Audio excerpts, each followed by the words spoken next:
आप देख रहे हैं आपका बाजार। अभी हम कुछ देर पहले एचसीएल टेक पे बातचीत कर रहे थे। विवेक, आपकी राय क्या कहती है एचसीएल टेक पे? फंडामेंटली किस तरह से ट्रेड करना चाहिए कि बायबैक हो सकता है, और कंपनी आ सकती है बायबैक को लेकर? आप क्या राय रखते हैं? देखिए, सबसे पहले बाईबैक का ये जो चलन है सीटीएस ने, कॉग्निजेंट ने चालू किया था। ऑफ कोर्स वो इधर लिस्टेड है नहीं, उसको कॉपी किया टीसीएस ने। अब बाकी कंपनीज भी इसको देख रही है। मेरे हिसाब से देखिए, सैचुरेशन काफी हो चुका है आईटी इंडस्ट्री में, और यहाँ से ग्रोथ प्रोस्पेक्ट्स बहुत ज्यादा नहीं है करके इनके पास जो अवेलेबल कैश है उसको ये लोग बाईबैक करके बैलेंस शीट को हल्का करने की कोशिश में लगे हुए हैं, जो अच्छी बात है। और वैल्यूएशन वाइज भी अगर आप देखो तो most of the negatives are factored in already. सारे स्टॉक्स में ऑलरेडी फैक्टर्ड हो चुके हैं वो सब। और मेरे हिसाब से एचसीएल टेक भी मतलब क्वालिटी वाइज भी इसका एक्सीलेंट कंपनी है, फ्रंट रनर कंपनी है, और मैं आईटी सेक्टर में फ्रंट रनर स्टॉक्स के साथ ही रहना चाहूंगा। और वैल्यूएशन वाइज भी आप चाहे टीसीएस ले लो, इन्फोसिस ले लो, एचसीएल टेक ले लो, तीनों काफी इंटरेस्टिंग लग रहे हैं। तो यहाँ से वर्स्ट इज ओवर, ये दिमाग में रख के आप लंबी अवधि के लिए आपको लेना पड़ेगा, और ये शॉर्ट टर्म ट्रेडिंग बेट नहीं होगा। तो आप लंबी अवधि के लिए लीजिए। अब बाईबैक का रेट वगैरह क्या आएगा वो बात की बात है, लेकिन फंडामेंटली स्टॉक्स अच्छे लग रहे हैं। चलिए अब एस्पेन मोदी से बातचीत कर लेते हैं। मोदी साहब नमस्कार। नमस्कार सर जी। नमस्कार मोदी साहब, क्या सवाल है आपका? पूछिए। सर जी, मैंने एमसीएक्स से लियो 1156 की रेट पे, और 1.5 से 2 साल के लिए मैं होल्ड करना चाहता हूँ। क्या उसमें अभी मैं रुका ही रहूँ या निकल जाऊँ प्राइस आने पे?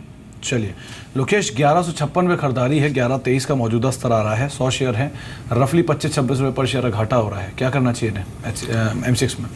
देखिए सुमित जी, अगर मैं एमसीएक्स के चार्ट्स को स्टडी करता हूँ, we see a sell off in the stock from the levels of 1244, और कहीं ना कहीं इसके लॉन्ग टर्म चार्ट्स में इंडिकेट करते हैं कि इसमें सेलिंग प्रेशर बना रहेगा। आपको एडवाइस ये दी जाती है सेल ऑन राइज की नीति को अपनाएं। If you get the price close to your buying price, try to exit the stock, because this quite a possibility the stock can slip down to below the levels of 1100 and can retest the levels close to 1080 and 1070 in short to medium term. जी चलिए, इस बीच अभी कुछ देर पहले बातचीत कर रहे थे एचसीएल को लेकर हुए, जहाँ पे बायबैक आने की खबरें हैं, और हमारे साथ संजीव होता है मौजूद है बातचीत करने के लिए। संजीव, एचसीएल टेक एक और ऐसी कंपनी जहाँ पे बायबैक आने की बातचीत हो रही है। एक आंकलन ही जो लगाया जा रहा है, अगर पुराने ट्रेंड को देखा जाए तो करीब करीब कंपनी एक बड़ा बायबैक यानी नेटवर्क का 20-25% का बायबैक हो सकता है। आप क्या अनुमान लगा रहे हैं? देखिए, एचसीएल टेक का जो ऑर्गेनिक इनऑर्गेनिक एक्टिविटीज है वो बहुत हाई है। तो ज्यादातर कंपनीज जो है इनऑर्गेनिक एक्टिविटी में इन्वेस्ट करती है, और उसका जो कैश लेवल देखें तो 12,700 करोड़ है। तो अगर 25% भी यूटिलाइज करें तो 3,000 करोड़ बनता है। तो अगर बायबैक आएगा भी तो इतना इफेक्टिव नहीं होगा मार्केट के लिए, लेकिन डेफिनेटली अगर बायबैक का अनाउंसमेंट आता है तो एक सेंटिमेंटली पॉजिटिव इम्पैक्ट रहेगा स्टॉक में, अगर बायबैक प्राइस जो है करंट मार्केट प्राइस से अच्छा खासा प्रीमियम में आए तो। लेकिन बायबैक आने से भी ज्यादा इफेक्टिव नहीं होगा, क्योंकि जो बहुत ही कम कैश स्थिति है एचसीएल टेक के पास, जैसे मैंने बताया कि 12,700 करोड़ है। तो अगर 25% भी यूटिलाइज करे तो 3,000 करोड़ बनता है, और अगर आपका उसका फ्री फ्लोट देखे या पूरा मार्केट कैप देखे तो बहुत ज्यादा है। तो इतना इफेक्टिव नहीं रहेगा बायबैक, सेंटिमेंटली पॉजिटिव रहेगा। एक आंकलन ये भी लगाया जा रहा है करीब करीब 960-70 रुपए के दाम तक शायद ये बायबैक आ जाए। इफ इन केस अगर बायबैक आता है और पुराने ट्रेंड्स को फॉलो होता है तो रफली 15% प्रीमियम पे सारी कंपनी ज़्यादातर बायबैक कर रही हैं। आपका आंकलन क्या है? अगर बायबैक आता तो कौन सा दाम जो बाजार को पसंद आएगा? जी, जैसे मैंने बताया आपको कि अगर प्रीमियम यहाँ से जैसे एचसीएल हमने टीसीएस का देखा कि 17% प्रीमियम में आया था उसका, तो अगर एचसीएल टेक का भी अगर 15-16% प्रीमियम में आए तो डेफिनेटली एक पॉजिटिव सा इम्पैक्ट रहेगा सेंटिमेंटली नियर टर्म में।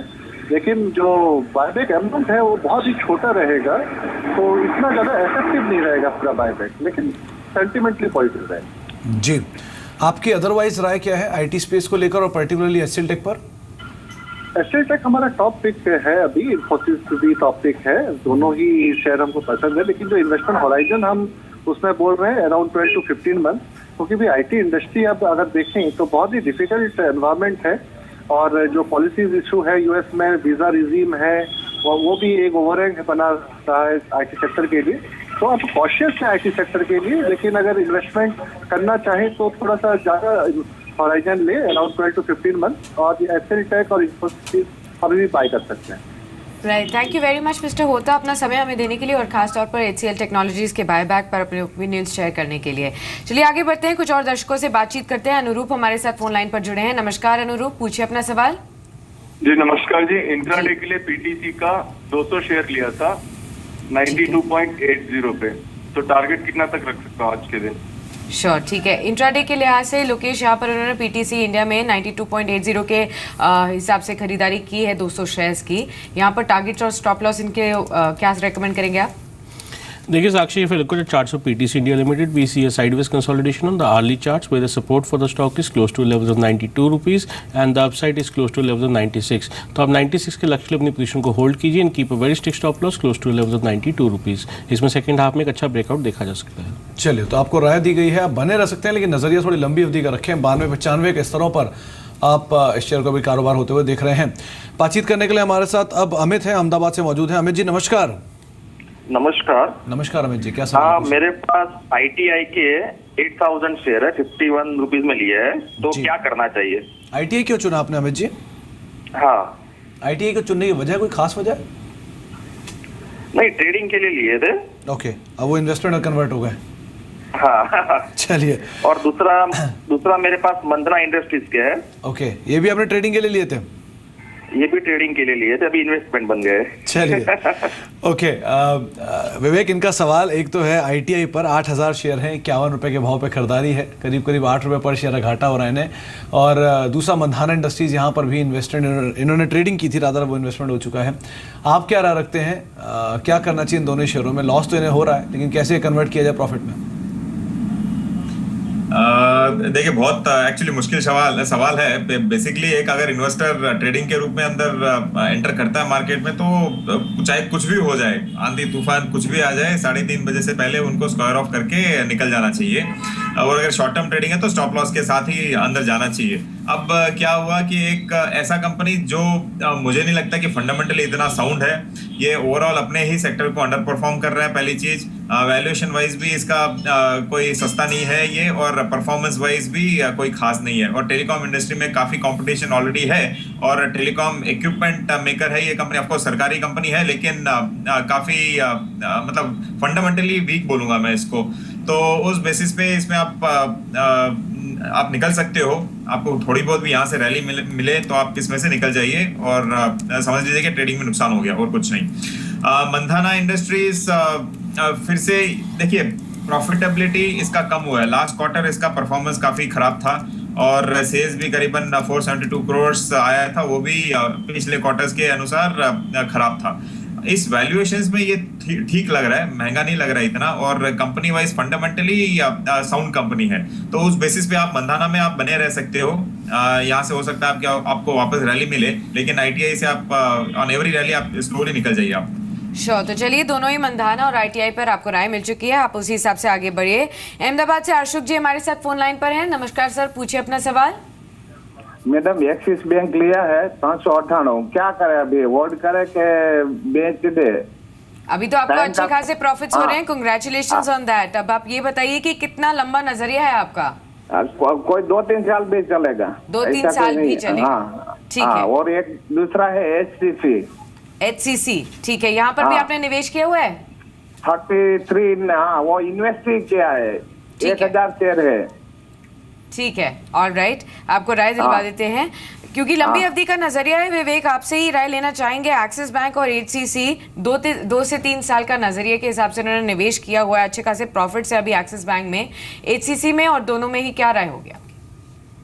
देखिए, एक्सिस बैंक तो आप बने रहिए। जो ये पहली चीज तो आपको ये क्लैरिफिकेशन चाहिएगा कि ये स्टॉक इतना नीचे क्यों आया था। इनफैक्ट आप पिछला क्वार्टर का जो रिजल्ट देखोगे तो एक बड़ा सर्ज हुआ था NPS में। और एक चीज है, कोई भी कंपनी अगर ऐसी गलतियां करती है तो वो सुधार लेती है, और एक्सिस बैंक का मैनेजमेंट काफी साउंड है और ये गलतियां भी सुधार लेगी करके एक उम्मीद से मैं बोल रहा हूँ कि इसको आप होल्ड कीजिए। सिमिलर सिचुएशन एक जमाने में हुआ था ICICI बैंक में, लेकिन आज के दिन ICICI बैंक काफी इंटरेस्टिंग बैंक है।